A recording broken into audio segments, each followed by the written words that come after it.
U.S. Under-Secretary of State Victoria Nuland shot to limelight due to 2014 Euromaidan protests in Ukraine. 10 years later, it's a different story. We will tell you all about it, but before that, if you're a fan of non-corporate funded free news and analysis, you have landed on the right YouTube channel. We publish 3 videos a day, first at 9:15 a.m. EST, second at 1:30 p.m. EST, and the third at 5:30 p.m. EST. So if you get access to YouTube algorithms Wikipedia page, replace it with the entry for neocons. Okay? Let's begin. In a recent interview with CNN, U.S. Under-Secretary of State Victoria Nuland displayed an unusual tone of urgency. She advocated for congressional approval of an additional $61 billion in funding for what she described as a crucial effort to support Ukraine, a project driven by neoconservative agendas. Nuland's appeal included the familiar rhetoric often employed to secure backing for military interventions, emphasizing a commitment to defending democracy and freedom globally. When questioned about her confidence in Congress's support for the bill, Nuland expressed optimism, citing a historical precedent of the United States' involvement in international matters aligned with democratic values. This scenario illustrates a common strategy among neocons who frame their policies within the context of patriotism and American principles. According to this viewpoint, opposition to such initiatives is portrayed as contrary to national interests,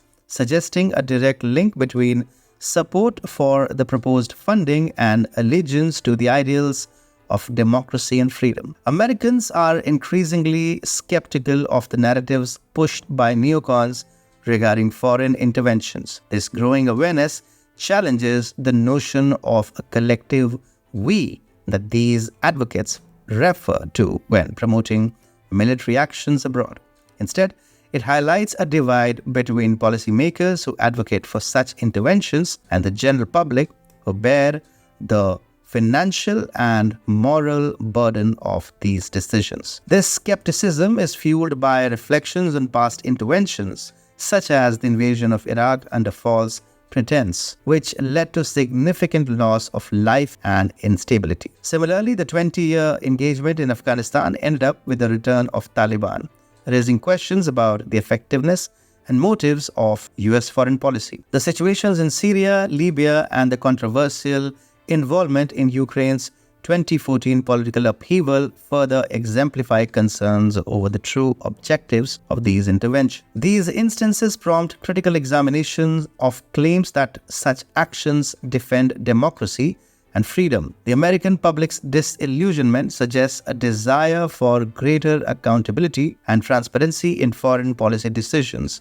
challenging the narrative that such interventions are in the collective national interest. The growing skepticism among Americans towards the narratives of neocons, especially regarding war, is becoming evident. This shift in perception offers a glimmer of hope for a more informed public discourse. In the same interview, Nuland expressed optimism that after hearing from their constituents, House members would approve the proposed $61 billion aid package for Ukraine upon their return to session. Recent public opinion polls reveal a stark contrast to expectations that Americans would support further funding for the conflict in Ukraine. In fact, a significant majority, with a Harris poll indicating around 70% advocate for diplomatic efforts to bring the Ukraine conflict to a close. Lawmakers, upon engaging with their constituents, are more likely to encounter a strong opposition to additional financial commitments towards the ongoing situation in Ukraine. The prevailing view among the American public is a clear rejection of the continuation of what many perceive as